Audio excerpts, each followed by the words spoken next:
Hi there, safety conscious haulers. Today we're going to be taking a look at CURT's breakaway switch battery charger. We replaced our old charger because it wasn't charging the battery properly. It actually damaged our battery, which resulted in battery replacement. We didn't want to hook up the old charger to our new battery and just result with the same things.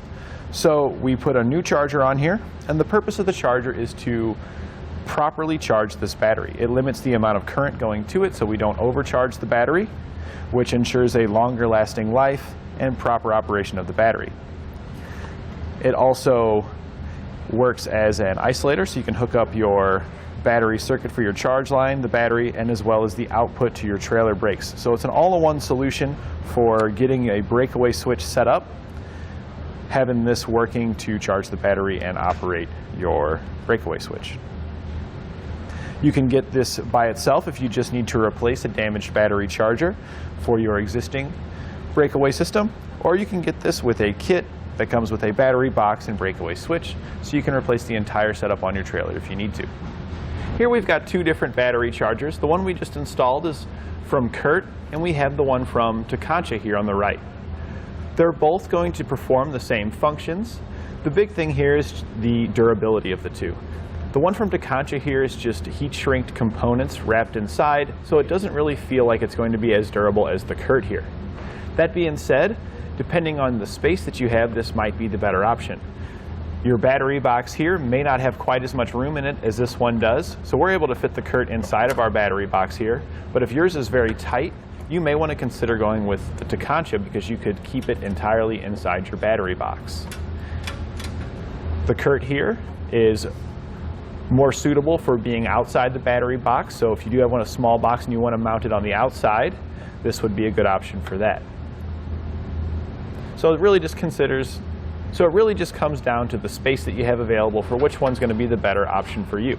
If you've got plenty of space, then me personally, I'd recommend the CURT because it just feels more robust.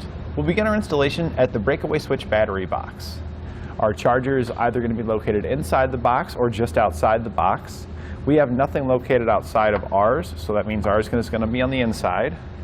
So we're going to remove the screws to the cover of our box here. Yours may or may not have screws. It may just have a quick latch. We just need to get inside so we can access the charger.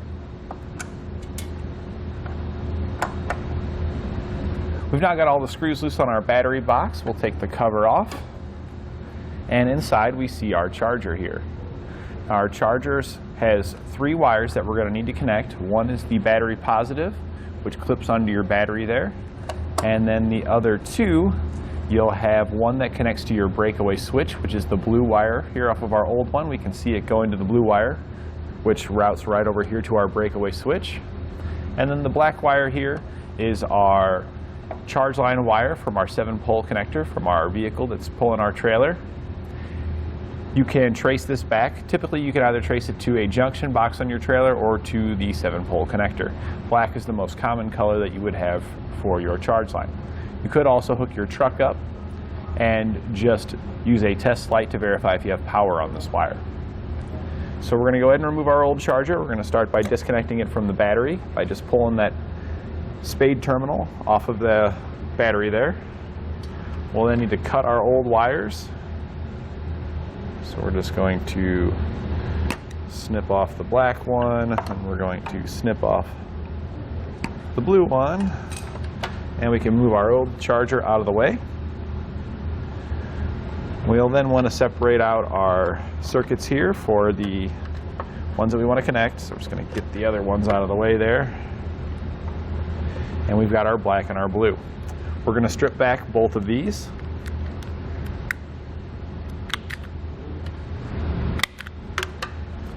Then we'll take our new charger here, and we see that the wires here are quite long on our new charger. Since we can make our connections right here, we don't need all this extra length. So I'm going to go ahead and just trim this down a little bit. I'm just going to trim it down to the same length as the red wire, since we're going to keep everything inside of our battery box here. We'll cut both of those, and then we're going to strip each of these back. The red one we don't need to strip back because it already has a Spade terminal pre-crimped on it, and that's what's going to go onto our battery positive post.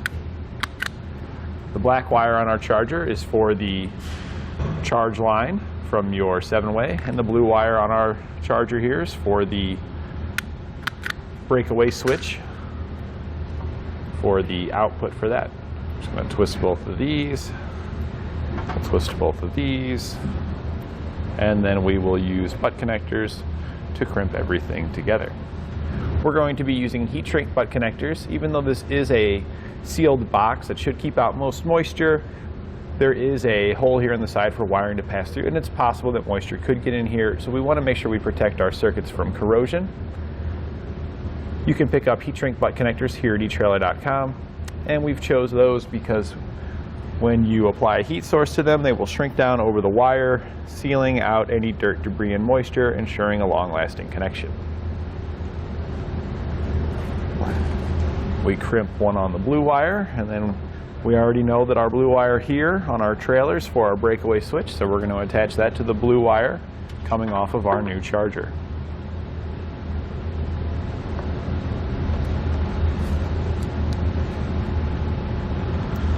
We'll then connect our battery charge line wires, which we know is this black wire here coming off of our trailer. So we'll just crimp that on there.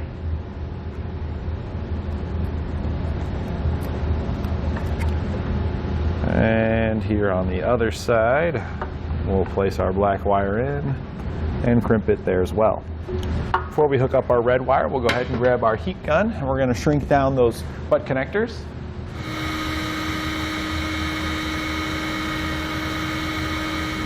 Now that we've got those crimped down, we can go ahead and connect our red wire to our battery positive. And the little Spade terminal will just click right on there. Now you have the option, you can mount your box. There are 2 holes here on each side that you could run self-tappers through, or you could use a zip tie to run it through those holes and secure it to something.